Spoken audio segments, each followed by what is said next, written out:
There are many maps to the soul and many ways to find it. For some folks, it's easy. My dad used to get a kick out of a theologian who taught that the soul is tied to the body by dry veins. Yeah, dried veins. You see, either the soul is something or it isn't. And because this learned gentleman knew it was something, he knew that he could find it while dissecting a cadaver, for instance, probably in the rib cage. And then when we doubters questioned him, he could point to it with his index finger. Assertions like that have driven many of us away from religion, and they wear away the meaning of important words like soul and can make us uncomfortable when we hear them. But don't we come to places like this in part to engage the uncomfortable? So what is soul anyway? We need to know that before we can find it. And let's make it clear from the outset, when I say soul, I don't intend, and I never intend, anything supernatural. For our purposes this morning, let's think of soul as the aggregate of our feelings, thoughts, and even our health. Its boundaries shift. Its tides build and erode a changing coastline. Rather than naming a thing, soul summarizes the quality of how it feels to be. And we accept the value of such feeling states when we say we're happy. Happy gives us a snapshot of a particular moment in our soul life. And we know that moment is real without expecting to find it in an autopsy. So let's agree that we each carry a changing, overlapping, interactive aggregate of feeling states that accompany everything we experience. And that quality of how it feels to be, that soul, deserves our care and attention and can give meaning to our lives, or when circumstances do not nurture us enough, even take our will to live away. And today I want to give you a glimpse of soul through another tradition. Some years ago, I took a 7-day intensive class in making Byzantine Russian icons. I did this for several reasons. First, as a youngster, medieval art exercised a mysterious appeal. Its images seemed to hold the keys to the deepest questions. Second, I'm an artist, and I wanted to make my own icons. So before I would depart from that tradition, I wanted to ground myself in it at least a little. And then finally, I was just curious to know how you make an icon. So on the first day of class, a number of people expressed insecurity because they were not artists. Through a translator, iconographer Vladislav Andreev reassured them in Russian that all his worst students were artists. Artists, he explained, because they think they know already, do not learn. Okay. I decided to keep my being an artist to myself. Except for me, all the students in the class were Christian and predominantly Russian and Greek Orthodox, as you might well expect. And they said they were religious, and their devotion motivated them at least as much, if not more, than any desire to make art. Okay, I decided to keep my faith, or lack of it, to myself. On the second day, while we were eating lunch together, one of them voiced her delight in finally being in a place where she could feel free to express her beliefs openly. And the others agreed. They were enjoying a release from diplomacy. Here in this class, they could relax, be themselves, secure in the assumption, a false one as it turns out, that there were no heathen among them. So now I was flying under the radar on two fronts, arguably there under false pretenses, pretending both that I was not an artist and a Christian. I would describe our teacher as radically professional in that he only does what agrees with what he professes. And with disarming simplicity, the sense of him as a holy person unfolded. Now, holy is another one of those uncomfortable words, so let me assure you that I mean it only in the original sense of whole and healthy. And he was funny, too. On the last day of class, as students were pleading with him for quick fixes for their clumsy icons, he just smiled and observed in thickly accented English, "First icon is like first love. Better to put on shelf and forget it." Icon writing, and he called it writing, not painting. Icon writing is not about making art objects, but about the practice of nurturing and developing a soul, and the art is its byproduct. Difference between art and icon is difference between good man and saint, Andreev said. Impervious to whim or fashion, icons change very slowly. The forms, the colors, the compositions evolve over centuries. Iconography has nothing whatever to do with talent, flair, or self-expression. All of these are tokens of worldliness and ego, and we weren't there to learn to express ourselves, but rather something greater than the self. Andreev worked to instill in us that this practice, if we truly lent ourselves to it with love and concentration, would bring us to iconic truth eventually. So the challenge to us was not so much one of skill, but one of trust. We had to let go of our moorings in our givens, whether philosophical or technical, and embrace the as yet unknown completely in a leap of faith. And he carried an aura of quiet conviction about him that made that easy to do. Every morning, for instance, we began with a prayer to the Trinity. Now, to appreciate this, you have to understand that when we open our hymnal and we sing a hymn with the word God in it, I can't even say the word. How I, with all my attitudes and opinions, got through this gracefully, I have to credit to him, because I know I'm not that wise.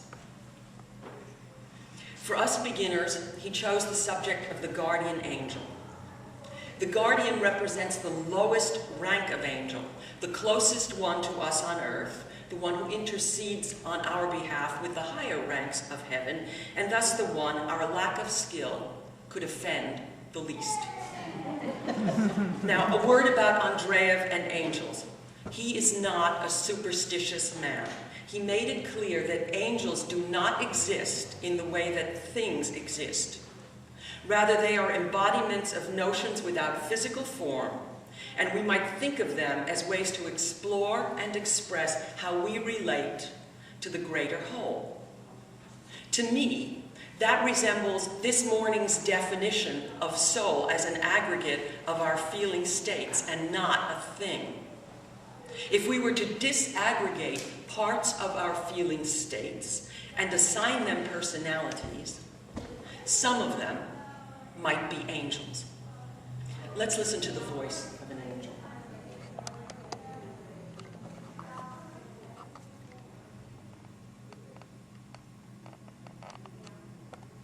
We'll try.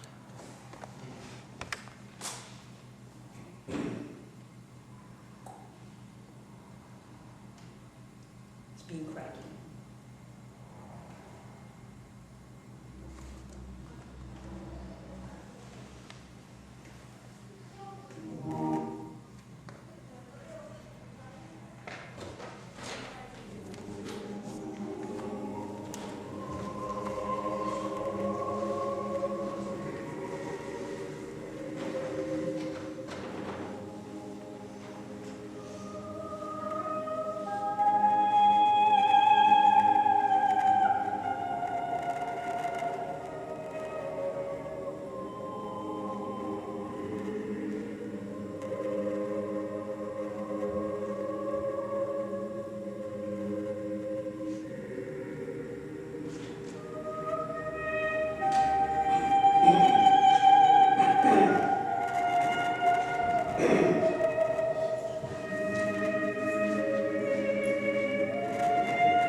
Meaning infuses everything in iconography, from preparing the surface to the icon's final bath in linseed oil. And we neophytes really started somewhere in the middle. A truer immersion would have taken us 70 days, not 7. We received the board we worked on the day that we arrived, and making that alone would probably have taken us a full week. I brought my icon with me today. It's unfinished. And when you come closer to it, and perhaps you can see from where you're sitting, that there's a bevel in it. That is, there's a slight raised border that surrounds the subject. This physical descent, this step into the surface, will take the iconographer into soul territory. And later, it will invite those who contemplate the icon to follow. Both the grain of the wood and the picture plane run vertically.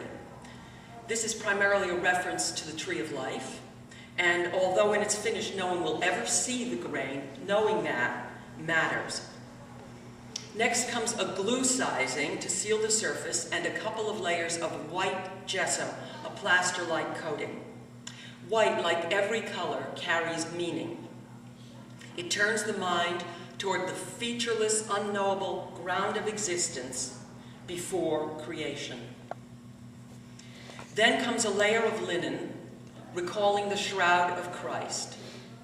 The linen receives many more coats of white gesso and sandings until the weave disappears and the surface feels like a piece of smooth marble. Again, even though we will never see it, knowing the linen is there matters. It refers us to the mystery of the divine somehow becoming flesh, the promise of redemption, and it lays the foundation for the image.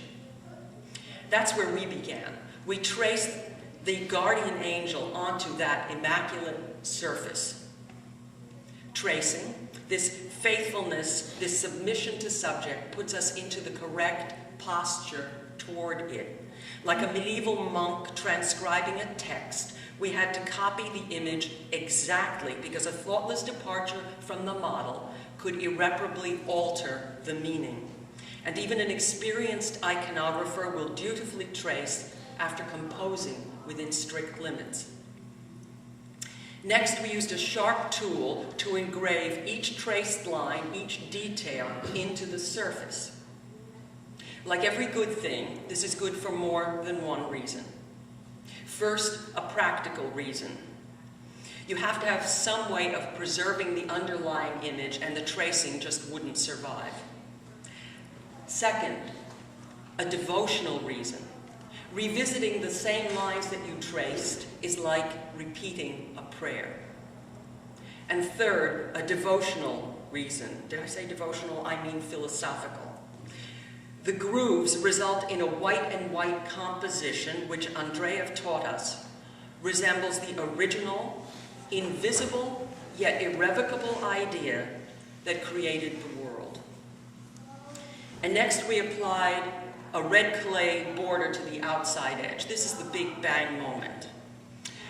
Red represents blood, incarnation, sacrifice, while clay refers to pottery, a metaphor for our relationship to God.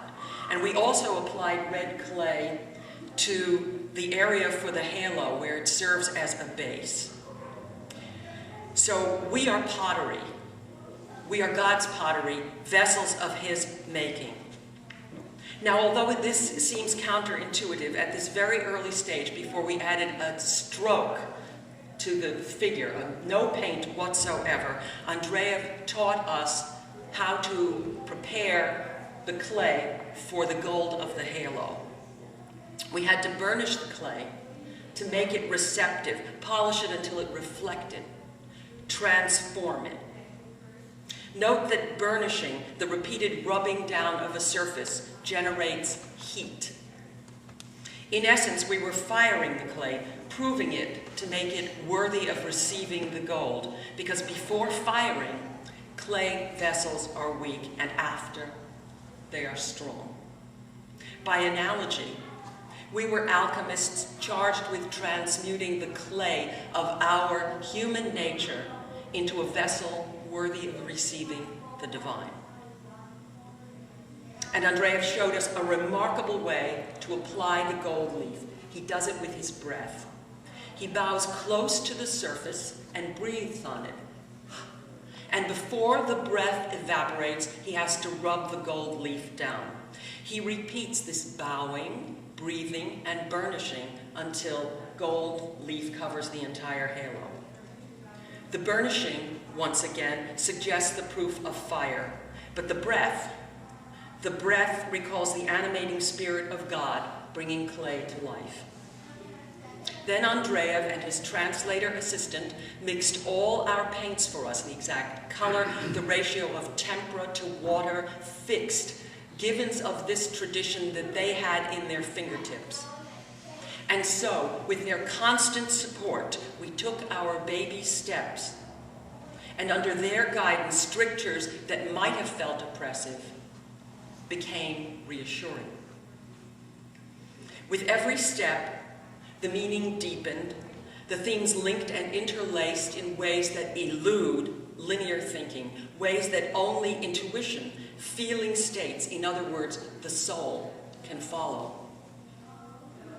The last step, the protective bath in linseed oil that I mentioned earlier, brings us back to the shroud because both linen and linseed oil come from the flax plant. Also, you can think of the oil as anointing or baptizing the icon. And because oil, when it burns, both warms and illumines, it reminds us again of the sacred fire that alone can transform human clay into a vessel fit for receiving the divine. And in this way, the teaching was guiding us in stages to a locked room which houses the soul, a room to which Andreev held a key. Now think for a moment, what is a key after all? But the complementary impression of a lock. And what is a lock but a labyrinth to guard a door? With this labyrinth of devoted steps that we followed, we had the promise that we would open that door. Though I barely scratched the surface, so to speak, maybe you can already see how at every point in icon writing, every obligatory fold, every curve, curl, and color is steeped in related meaning. Everything turns the mind toward contemplation. It's like standing between two mirrors, watching reflections of reflections recede to infinity. And it felt familiar. In its devotion to copying, blind repetition, it recalled DNA and evolution, which are a kind of blind cosmic iconography that can tease out unimagined invention. And in its recursiveness, it recalled chaos theory and fractal geometry, which prove how highly complex natural systems emerge, showing similar patterns at every scale, whether we peer through microscopes or telescopes. The writing of an icon, then, seems to intuit an intensely felt imitation of nature. Not of nature's appearances, which it shuns. Not of nature's laws, which are outside its scope, but of nature's process, which through iteration and reiteration evolves within the constraints of its own laws. In other words, iconography is an analog for creation itself. And the writer doesn't just worship God. The writer behaves like God. The writer creates in the same ways that generate all that is beautiful and surprising in the world. And to turn this idea around, you could say that creation is writing icons. And in his own way, Andreev did say that. Icon is not true icon, he told us. What is true icon? True icon, human being, is icon of God. As creation writes us, so we write icons. I find that really interesting. Although couched in Orthodox doctrine, this is basically saying that we are part of an unfolding process of creation, and we participate in a nested reality resembling the matryoshka dolls, those Russian dolls who hold similar like dolls within them, the ones that are around this chalice today. Icon writing harmonizes us with that nested reality. It doesn't take us to some abstract place of truth. It doesn't explain the world. It behaves like the world. It feels like the world. And in doing that, it makes an art form out of having a soul. It's a map to a satisfying soul state. How else could you account for the fact that it worked, and it worked on an atheist like me? Without challenging my beliefs, it was one of the most deeply rewarding experiences that I have ever had. So how else could that be? To me, that proves that we don't have to believe what Andreev believes. Ideas, theology only fuel the soul-nurturing process. Apart from that, they probably don't matter. But if we accept that the quality of how it feels to be, that soul, does matter, we cannot doubt that Andreev and his tradition know how to nurture a soul. The experience left me a reverent iconoclast. Reverent because I followed Andreev's map to the soul, and it took me there. And iconoclast because embodying my own most deeply held and probably transgressive beliefs strikes me as the truest way that I can honor what he teaches. And I can't help wondering if we too, with enough time and deepening, can offer those who worship with us a heartfelt and proven map to the soul.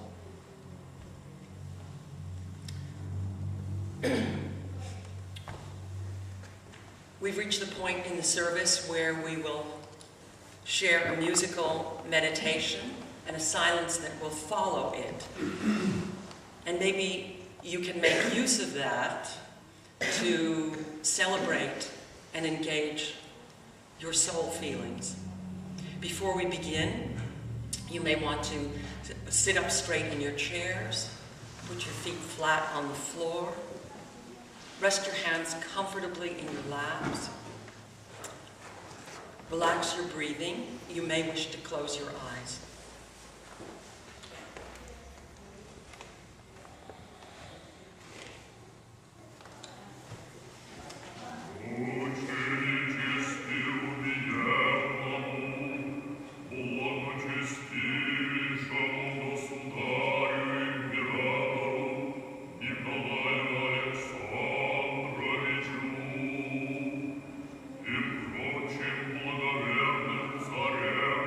Великим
let's bring our attention gradually back.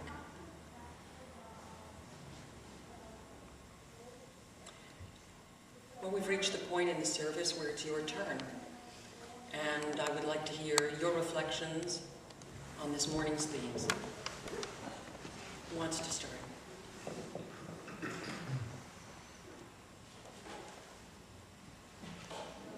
Yes. I've seen icons most of my life, I guess. I was raised Catholic and I know what they are, but I have absolutely no idea the background of it. The layers of it, the different, it's an astounding thing to me. It's not just a picture. And of course I know only the superficial things. There's so much more going on here. Yes, Jennifer. Talk about how process versus product is so good in early childhood education, whereas the doing of is more important than what's at the end. And I don't think of it as much as an adult practice, but of course it's the doing of things is as much or more rewarding than what comes at the end. Did everyone hear that? Yes. About 11 or 12 years ago, I was in Bulgaria, and I happened to be there on their Easter Sunday.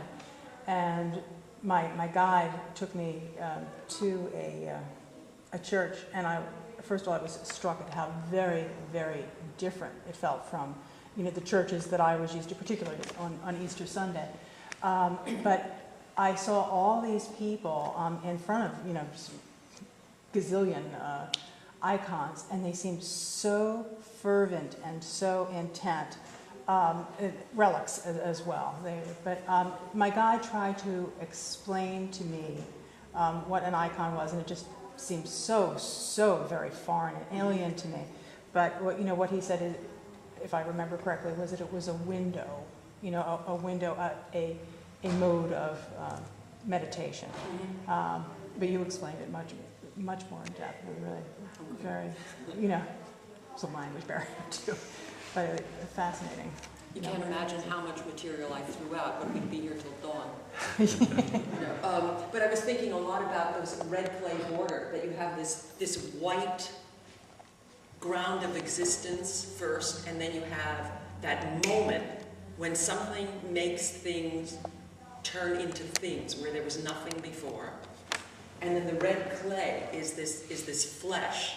And then you start to think of the icon as a body, as a living thing. You can ping pong back and forth between these associations endlessly. Tony. It made me think also of the Tibetan mandalas. Yes. There's another practice. Yes. And I think that it helped me to appreciate more the value of many different traditions.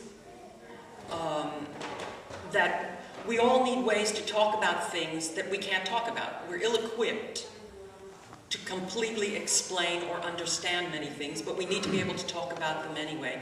And we're a word-bound tradition. This is closer to an image-bound tradition, but this is a vocabulary too.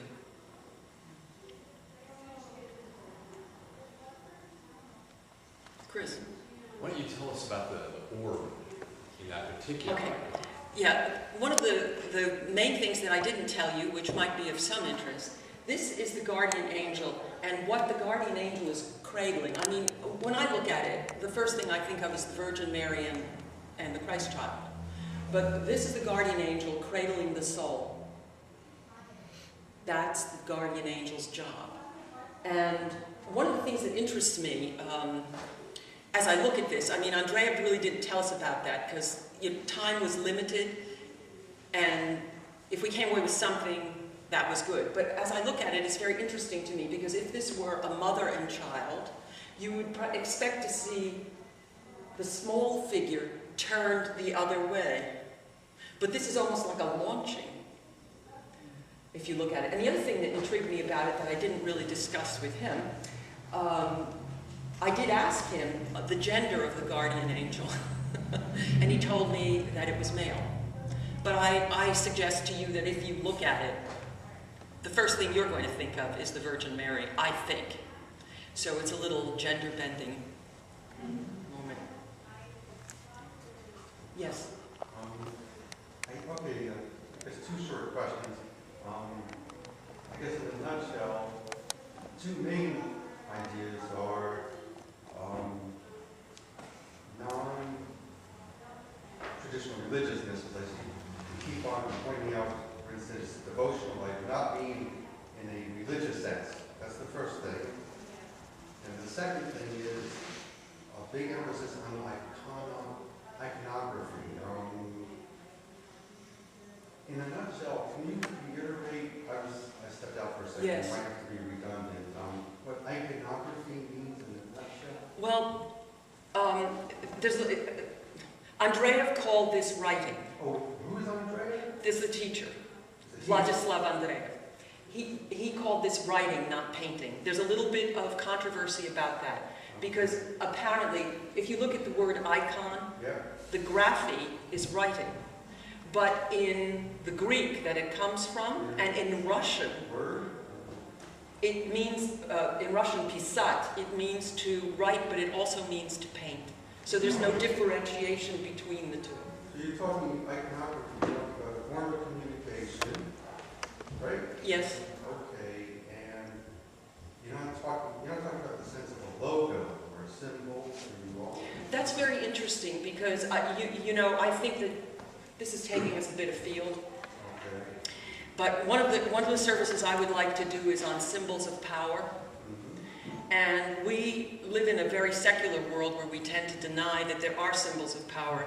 Meanwhile, we run around looking for that Chanel logo. We look for we recognize the Chevrolet logo. We know a Mercedes-Benz. We know what that means.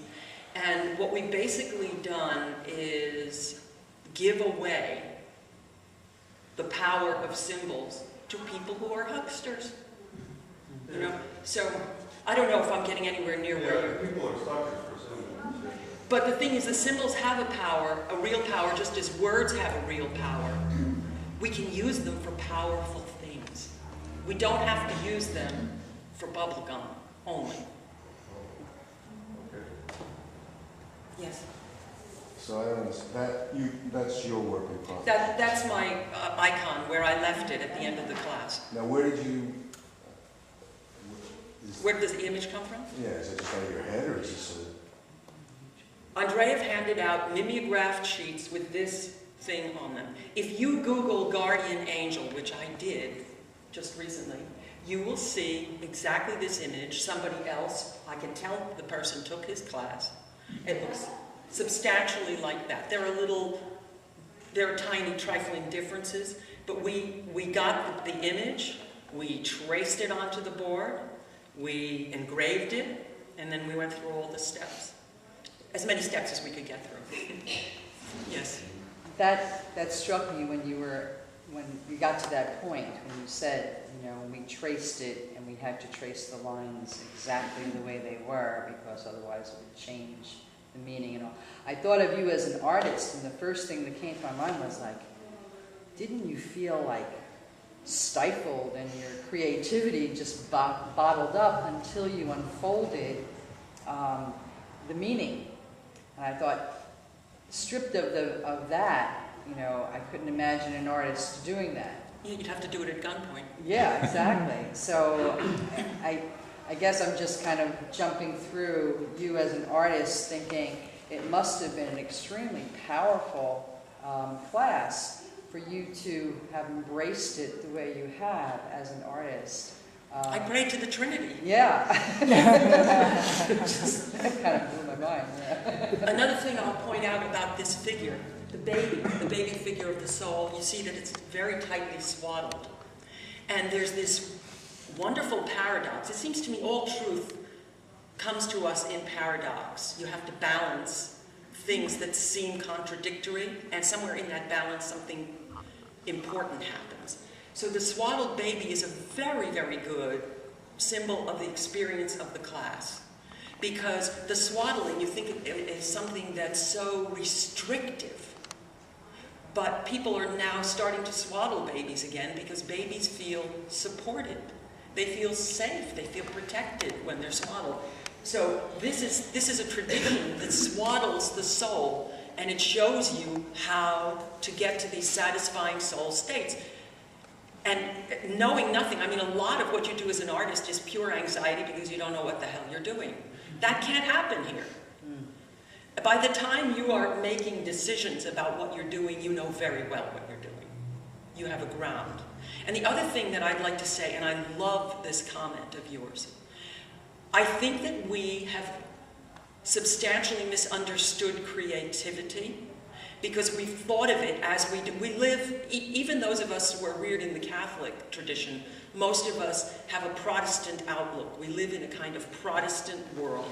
And we live with what I call an executive model of creation. A God sits somewhere and says, let there be, and points a finger, and then it happens. Protestant work ethic? And, well, we can get to that. But it's this idea that creation is an executive action, that you sit somewhere and you come up with something brilliant and then you commit it. But in fact, science is showing us that creativity is closer to procreation.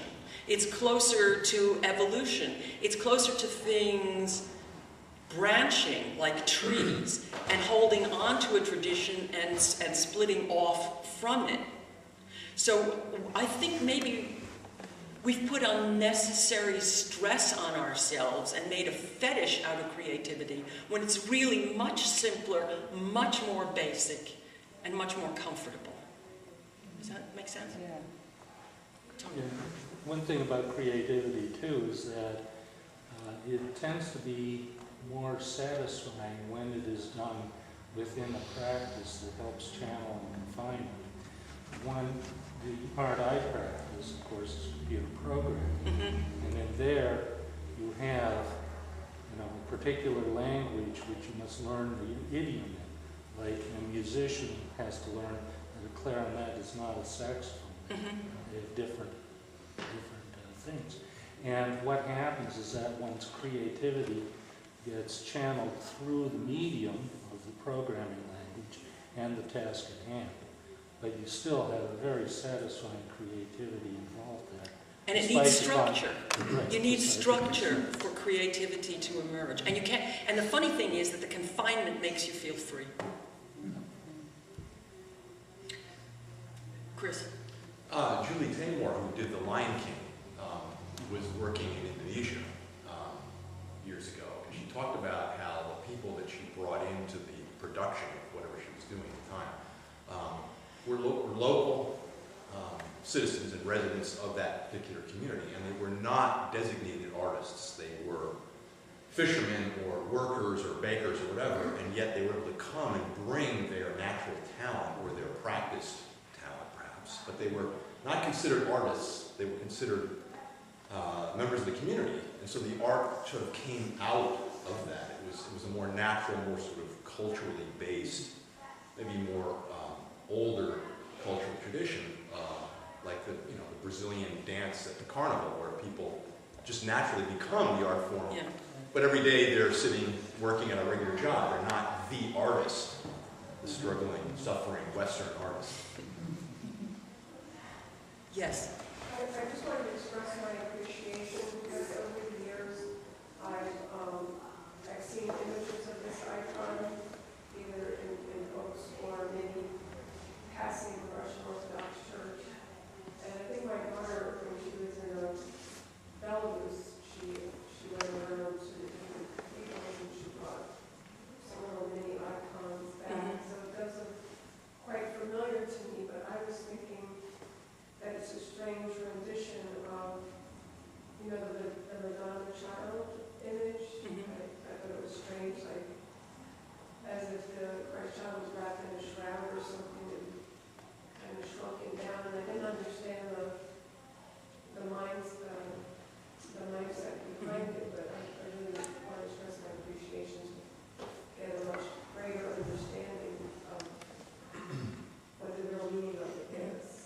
know, those kinds of observations that you make and the little things in pictures that make you uncomfortable are very often keys to the meaning. So you may not know whether you have the right interpretation, but you're probably on the right track when you're saying, wait a minute, what is that doing there? Well, so I guess being raised in a Roman Catholic tradition, I was kind of going back to my past and kind of transposing that onto the pictures. Mm-hmm. And I'm not even sure if my daughter knew exactly what it was, but she was very impressed with what she saw up there, you know, and the beauty and the grandeur of the cathedrals. So she was very impressed. But I didn't quite understand, so now I'm really grateful to have that understanding. Thank you. Because I had a friend in the building I lived in that had a bunch of books about angels, and she was just kind of giving me a second hand tour. And I thought, maybe I should look into this, and I just brought these angel books back. It's been a theme I've been working with, like in my own consciousness. Okay. And it just seems to really be a dovetail to what I've been studying recently. Because I thought I left the guardian angel thing sort of behind in my childhood, because, you know, all Catholic children. I think that comes up somehow in your upbringing about a guardian angel, but I noticed as I grew, it just didn't stick with me somehow. Mm-hmm. It goes with the tooth fairy. Somehow, you know, I know they exist, but I really feel that now that I'm starting to get deeper, it seems to really bring me closer to what I'm studying, when I think of it more in a sensual experience to see, you know, with the senses, the icon. It's very... That background is a reverential feeling that I was cultivated within me as a child at reverence for these objects, Yeah. which are more than objects. Or they're just objects. In the same way that people can believe in angels superstitiously, or you can give people in the past credit, some of them, for trying to talk about things that are not things, but that are real. Yeah, but it's not something you can run off on your computer. It's really, there's a lot of reverence that goes into an icon, so I was always aware of that, but now I just have a better appreciation. Yes. What's he holding in his or her hand, left hand? Oh, this is the bad part of me. That's a cross. I just couldn't quite make it. But I'm going to. I promised myself I would. So my guardian angel carries a stick. And walks off.